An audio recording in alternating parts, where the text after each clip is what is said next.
እህቴ እነ ሩታ ቤት ከባድ ብጥብጥ ተነሳ። ሩታ ትላንት ጠዋት ነበረ ቤት የገባችው እና የአብሮሽ ጓደኞች ልጁ ዲኤንኤ መመርመር አለበት ብለው ልጁን እንዳትቀበል ብለው ግሩፑ ለሁለት ተከፍሎ አብሮሽን አወዛግበውታል። ብታይ ታውቂያለሽ፣ አብሮሽ የጓደኞቹን ምክር እየሰማል። ሩታ ወገቧ እንኳን ገና ሳይጠነክር ብጥብጡን ጀመሩ። እንዴ እነዚህ ማፈሪያዎች! ትላንት አይተሻል አይደለ? ያን የመሰለ ቪዲዮ ሁለቱም ቻናል ላይ አልተለቀቀም እኮ አይተሻል። ምክንያቱም እርስ በርስ ስላልተግባቡ ማለት ነው። ሄርሜላ ናት የለቀቀችው። ሩታ ችግር ላይ ናት። በጣም ነው የምታሳዝነው በእውነት። እኔ በጣም አሳዘነችኝ። የማይረቡ ናቸው የአብሮሽ ጓደኞች በእውነት። ቢያንስ እኮ ዩቲዩብ እና ይሄ የሚቀለድበት ነገር አይደለም። ዩቲዩብ አንድ ነገር ነው። እቺ ገና ወገቧ ቢያንስ እስኪጠነክሩ መጠበቅ አለባቸው አይደል እንዴ? ማይረቡ ጉድ! እናንተ እኔ የሰማሁትን ሰማችሁ ወይ? አረ እንዳሰሙ ባትሰሙ ይሻላል። እንደዚህ አይነት ጓደኛ እኔ አላየሁም። የምሬ ነው የምላችሁ። እንደዚህ አይነት ጓደኛ እኔ አላየሁም። ቤተሰብ ከባድ የሆነ ብጥብጥ እነ ሩታ ቤት ተከሰተ። እኔ አሁን ማለት የምፈልገውን ነገር በደንብ አድርጋችሁ አዳምጡኝ እሺ። በመጀመሪያ ደረጃ እንደዚህ እያሉ እየመጡ ቪዲዮ የሚለቁልን ሰዎች ዲስላይክ በማድረግ እናባራቸው እሺ። ማለት ይሄ ዲስላይክ የሚለው መንካት አይደለም። በየኮሜንቱ እየገባችሁ ውሸታም በሰው ህይወት ውጡ እያላችሁ ልናሳፍራቸው ነው የሚገባው። እንዲህ ጭራሽ የተወለደ ልጅ 3 ቀን 4 ቀን ሳይሞላው አዲስ አበባ ወስደን ዲኤን እናስመርምር እያሉ እኮ ነው። ዲኤን መመርመር አለበት፣ አዲስ አበባ ሄዶ ዲኤን መመርመር አለበት እየተባለ እኮ ነው። ምን አይነት አስነዋሪ ጓደኞች ናቸው እነዚህ! በተለይ እዩ ቡራ ሄርሜላን ያመጧት ወገን ማለት ነው። ሲጀመር አቤላ ራሱ የጤንነት አስተሳሰብ የለውም። ያኔ ሩታ ምጥ ይዟት ማለት ነው። ፊቱን ካያችሁት ምንም ፈገግ አይልም። ያኔ ምጥ ይዟት አብርሽን እያቀፈችው አብርሽን እያስተባበለችው አላረድ እዛ ላይ ፈረንጁና ቢኔ ብቻ ነው የእውነት ጓደኛ ሆኖ እየታዩ የነበረው ማለት ነው። አቤላ ራሱ ችግር ያለበት ሰው ነው። እዚች ጋር ቤተሰብ ችግር እየተፈጠረ ነው ያለው። ታውቃላችሁ ነገሩ ከትንሽ መጀመሪያ ሩታና አብርሽ ሲጣሉ ጉዳዩ እየሰፋ ለዚህ ደረጃ ደርሷል። 9 ወር በሙሉ እየተጣሉ እየተጨቃጨቁ እየተባጠሩ ልጅ ተወለደ።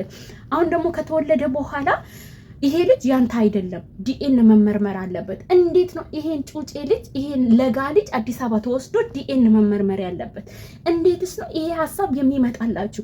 ምን አይነት የዘቀጠ አስተሳሰብ ነው? ሩታን ከመች አይታችኋት ነው ከወንድ ጋር? አዎ አብርሽን ለማብሸር ከተለያየ ሰው ጋር ቪዲዮ ልሰራ ይችላል፣ ግን ከማንም ሰው ስትደባበስ አላየናትም። እየተደባበሰ የነበረው አብርሽ ነው። እንን ለመናገር እኔ በጣም ይቅርታ ትናንትና እነሱን የሚያራርቅ ቃላት እንዳናወራ ብዬ ተናግሬ ነበረ። ዛሬ ግን እኔ ራሴ እነሱን የሚያራርቅ ቃላት ልናገር ይችላሉ። በጣም ስለተናደድኩ ነው። እዚች ጋር ወገቧ ሳይጠነክር ገና እንኳን 3 ቀን 4 ቀን ሳይሆናት አስባችሁታል? ይሄ ልጅ የአብርሽ አይደለም። አብርሽ ይሄን ልጅ መቀበል የለብህም፣ ዲኤን ወስዶ መመርመር አለበት የሚል ሀሳብ የሚያመጣ ጓደኛ የተረገመ ጓደኛ ማለት ነው። ቤተሰብም ከሆነ የተረገመ ፋሚሊ ነው። የምሬን ነው የምላችሁ። ለሩታ ይሄ አይገባትም። ሩታ ማለት እኮ 9 ወር በሙሉ እያለቀሰች 9 ወር በሙሉ በእያንዳንዱ ቀን በየቤቱ በየቻናሉ እየመጣች 1 ሰዓት 30 ደቂቃ 40 ደቂቃ እያስገተሩ እያስለፈለፏት ዛሬም ወልዳ የማታርፍ ሆስፒታል አልጋ ላይ አስቀምጠው የሚያስለፈልፏት ሞኝ የሆነች ሴት እንዴት ነው አሁንም ልጅሽ የባልሽ አይደለም ዲኤን መመርመር አለበት የሚል ሀሳብ ሲመጣ አስባችሁታል? እኔ ላይ ቢሆን ብላችሁ ገምታችኋል? ቤተሰብ በጣም ነው የሚያናድደው። የምሬ ነው የምላችሁ። በጣም ነው የሚያበሽቀው። እኔ እንዴት አልናደድ ይሄን ስሰማ ተቃጥዬ ልሞት። ግን በቃ አሁን እኔ ማለት የምፈልገው ምን መሰላችሁ? ለሩታ ድምጽ እንሆናት። ሩታ ማንም ቦታ የትም አዲስ አበባም እየመጣች ሐኪም ቤትም ምንም መንገላታት የለባትም። ቢያንስ እርግዝናዋን ያለ እረፍት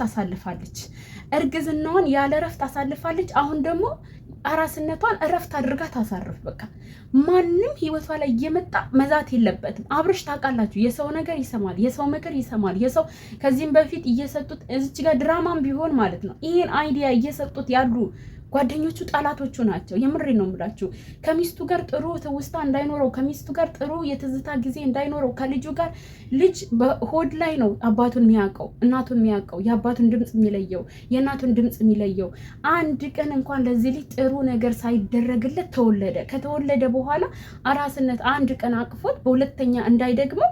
ይሄ ምን አይነት ጠላትነት ነው? ልጁ ያንተ አይደለም። ኢቭን እንኳን እግዚአብሔር አያርገውና እንኳን ራሱ የሱ ራሱ ባይሆን ጊዜው አይደለም። አሁን ሆነን ለመናገር እቺ ልጅ አሁን ነው የወለደችው።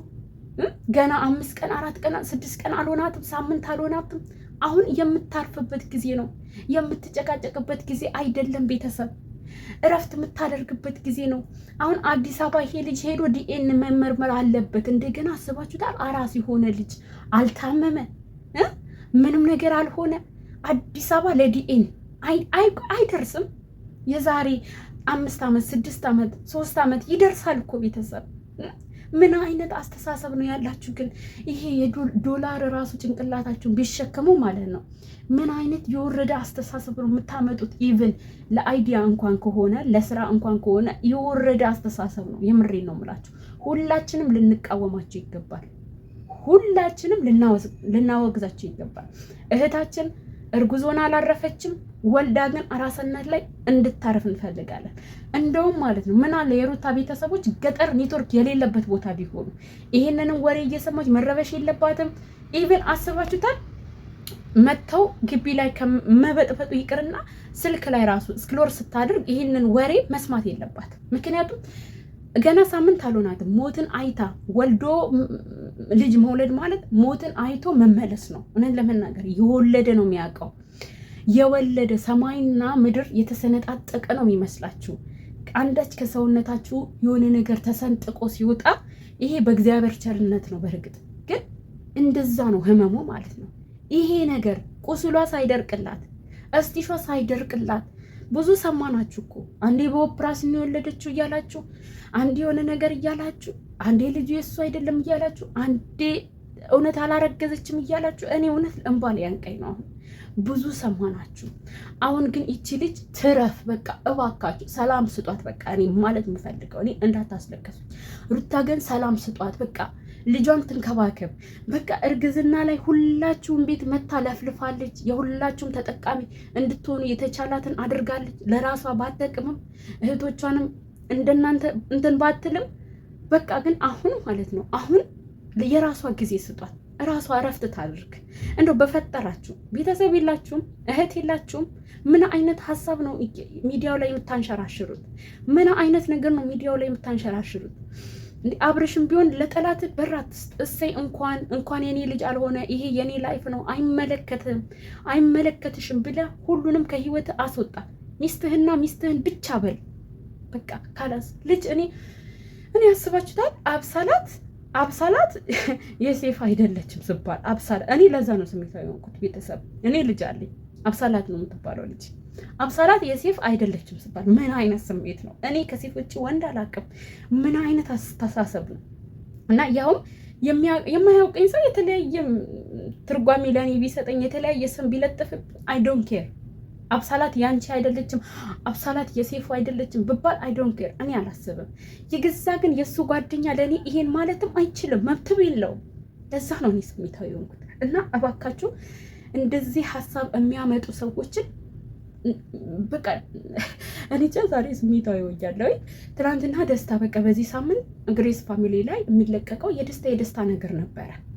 አሁን ግን የተለቀቀልን ኢማጂን በጣም ነው የተናደድኩት። ቤተሰብ ሁላችሁም ለሩታ ድምፅ ሆኑ። ይሄንን ሀሳብ ያመጡትን እንዲያወድሙት፣ ይሄንን ሀሳብ ያመጡትን እንዲደበቁ እናድርጋቸው። እህታችን ማረፍ አለባት እንዴ! ሴት ልጅ ማልቀስ የለባትም። የምሬን ነው የምላችሁ። ነገር ደግሞ ከትንሽ ትንሽ ነው የሚሰፋው። እያያችሁ ነው እነ ሩታ የት እንደደረሱ። አሁንም እነ ብሩኬ የት እየደረሱ እንደሆነ እያያችሁ ነው። በእነ ብሩኬ ዙሪያ እኔ ዛሬ ምንም አላልኩም፣ ምክንያቱም በጣም ተናድጄ ነው የዋልኩት። ይህንን ቮይስ በጠዋቱ ነው የተላከልኝ፣ ግን ሞራን አጣው ቪዲዮ ለመስራት። አለቀስኩኝ፣ ብቻዬን ተንሰቀሰቅኩ። ግን በጣም ይደብራል። ኢማጂን በጣም ያስጠላል። የምሬን ነው የምላችሁ። በፈጠራችሁ እንደው ፈጣሪ መፈሩ ከሆነ የቡታጅራ ልጆች ስነ ስርዓት ያዙ። እቺ ልጅ ትረፍበት። እናት በሴት ማፀን ከወጣችሁ የምታመጡትን አይዲያ ይዛችሁ ተደበቁ። ሌላ ስራ ስሩ።